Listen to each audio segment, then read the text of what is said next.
If I told you to start a conversation with everyone you met for the next 24 hours, how would you feel? Nervous? Intimidated?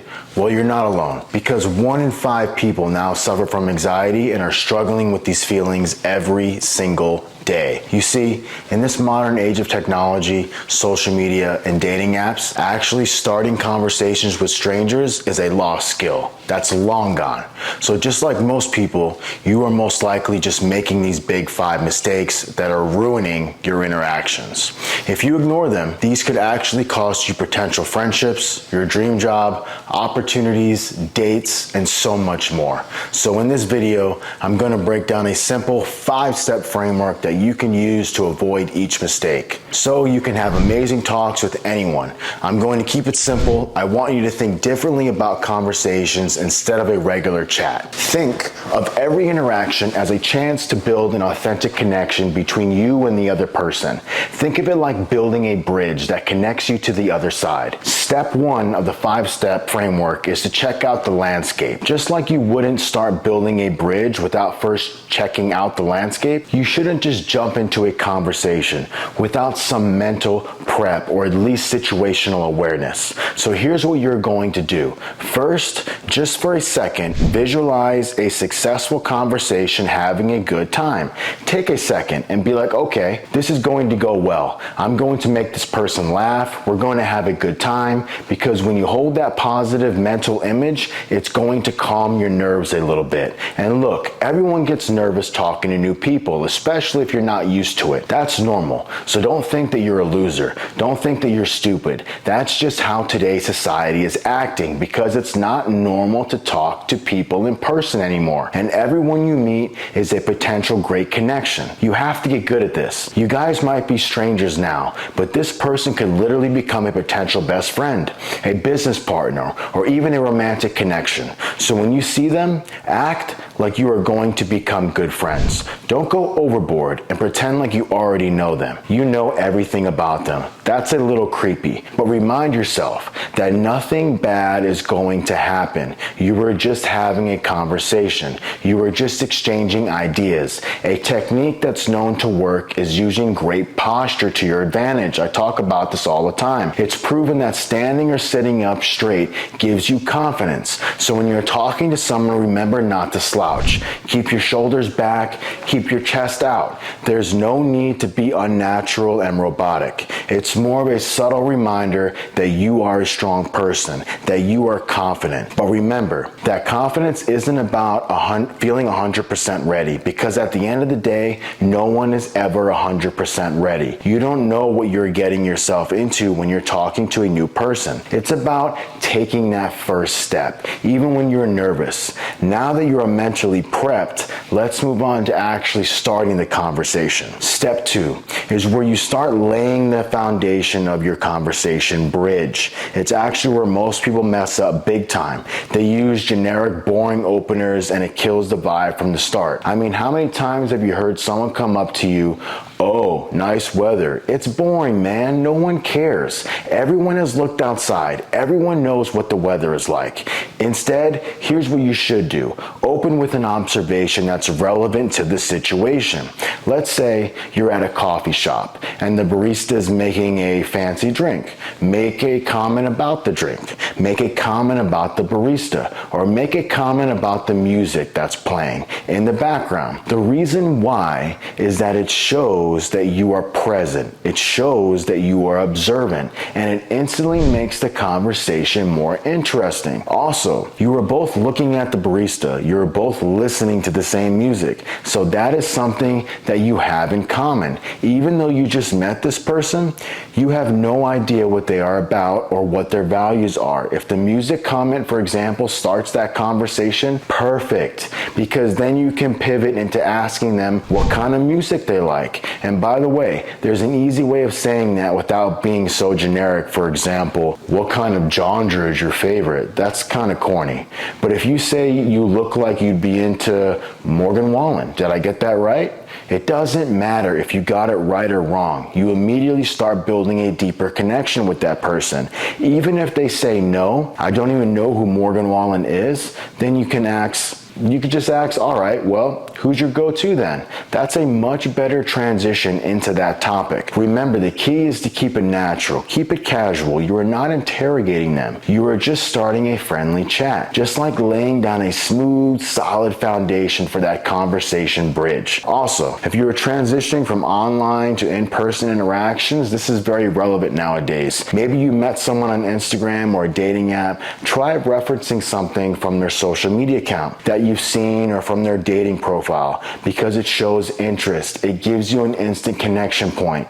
Just don't go overboard. You want to make sure that you look thoughtful, not like a stalker. But now that you've started this conversation, most people struggle to keep it going enough to make a real connection. How do you get deeper? How do you make a real connection out of small talk? This is where things get really interesting, because step 3 is all about building the support beams of your conversation bridge. But before I dive into that, by the way, let's first talk about the biggest mistake that people make at this stage, and that is turning this interaction into a self-centered monologue. Don't do this. When you turn the conversation into everything about me, it's actually important that you follow this quick tip, that you keep the real technique in mind during your interactions. Here's how it works. R stands for relate. So as you chat, find common ground. It's the same as connecting the beams on both sides of your conversation bridge. For example, if they mention that they are into fitness, they really like being healthy and fit, and you just started a new workout routine or a new workout class, share your experience. You can say something like, oh, I just started that HIIT class that everyone's been talking about. It's kicking my ass, but in a good way. Have you tried it? It's an easy way to relate to that person and their values.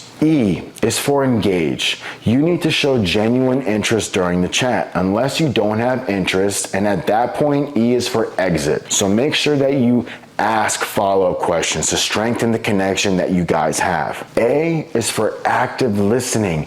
Pay attention to details. Don't just ask a question and kind of zone out while the person's talking to you. You were just looking at the ceiling, looking around, looking at people going by. Try to remember the key points that they mentioned, because you might want to circle back to that later. That's what creates that true bond, that true connection. It shows them that you care, shows them that you are listening, and shows them that you understand what they are talking about. L is for let them shine. Give them space to express their feelings, their passions. If they light up talking about something, encourage them to share more. This rise in energy level shows that this is something that this person really cares about. It sets the stage for something really important that happens at the end of every interaction, which I'm going to explain at the end of this video, because it's a really interesting technique. But here's the thing. Even if you've mastered the real technique, like I mentioned above, REAL, there are still 2 more critical steps that can make or break your entire conversation. In fact, most people completely overlook these, and it actually costs them potential relationships or life opportunities, because communication is everything. So if you want to know the secret to leaving a lasting impression, making sure that your conversation isn't forgotten as soon as it's over, that they don't forget about you, you're going to want to pay close attention to the next 2 steps. So now that we've approached and we built a strong foundation between us, we are building the support beams for this bridge. This analog is getting old. Look, it's time to get things to the next level. In fact, step 4 is where many people slip up and they cause the conversation to kind of fizzle out. Have you ever had that you're talking, it's going well, and then it kind of just starts to die out and you're like, should I leave now? What's going on? We've started off well, but I don't know how it's going now. It's the crucial phase where you either expand a deeper connection or you get stuck in this small talk loop and it's not exciting at all. It's the same conversation that we've had 100 times about the weather, about some sports game or whatever. It's boring. You know it's interesting? So there's a psychologist named Nicholas Epley, I believe. This guy actually found that people enjoy deeper conversations way more than small talk. But most of us don't get there. We don't realize it, so we stick to shallow topics, thinking this is my safe area. I'm going to stick to my safe area. It's like ordering a plain vanilla ice cream or vanilla latte when it's pumpkin spice season, baby. And there's so much more out there. Try something new, a new flavor to get excited by. So to avoid this mistake and to keep things flowing, here are some deeper topics to have in mind, just to get things going. Obviously, you can talk about travel experience if you've been somewhere or you're going somewhere in the future. That usually gets you to connect, and you can get to understand a little bit more about that person. You can talk about your unique hobbies or your unique skills, or of course that person's hobbies or skills, preferably your recent books, movies, or shows that you've liked that just came out, personal goals, or any recent achievements, without being braggy, without acting like a D-bag. Interesting facts about your city or your job. Anything that's recent and that's going on in your life. But look, the key thing is you're not interviewing them for a podcast or for a job. So show genuine curiosity about their experiences and what they're saying. Ask for their opinions. Seek their advice. You are trying to connect with this person on a deeper level. You are not just vomiting a bunch of things that you heard on YouTube from this random guy's channel that you're watching right now. Also, make sure that the topics that you discuss, that they are positive and that they are fun. If you feel like the conversation is starting to drag, don't panic. Just change the topic to something more fun, something more lighthearted. Now, here's where things get really interesting. You might think that by just having a great conversation, that's enough. But there's actually a psychological trick that can make or break how someone remembers your entire interaction. It all comes to how you end things. So that's where step 5 comes in. This final step is about leaving on a high note and making sure that your conversation bridge is strong enough to make sure that this interaction is not forgettable. It's not like, oh, we just talked about small talk for 20 minutes and then they left. I don't remember this person's name. I just know about the weather. To understand how important this step is, let me tell you something. Scientists actually found this pretty fascinating thing called the peak end rule. Basically, people remember experiences based on 2 key moments: the most intense point, which is the peak, and how it ends, how it wraps up. That's the rule. This means that the way that you conclude a conversation can make or break how someone remembers your entire interaction. So if it started off really well and then it just died off, they are going to remember that it just wasn't that great. But if it started off really well and it started to die off and you say, you know what, I'm going to make it more lighthearted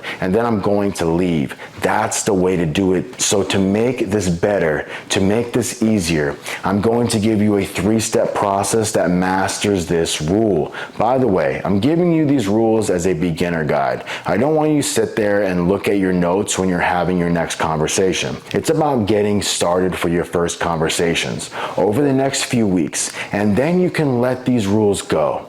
It's just going to be ingrained into your mind. First, when you're wrapping up the conversation, start by giving a unique compliment based on what you've discussed. So it could be something like, hey, I gotta say, I really like the passion that you have for photography. You have great energy. I can really feel it. Really nice to meet you. And leave. This creates that positive emotional peak. The person is going to remember that. If you want to see this person again, you can just plant the seed for a future interaction, for a future meeting, if it's something that you want to pursue. So here's the key. Make sure that it's relevant to what you've talked about. So you don't want to come off as random or pushy, for example.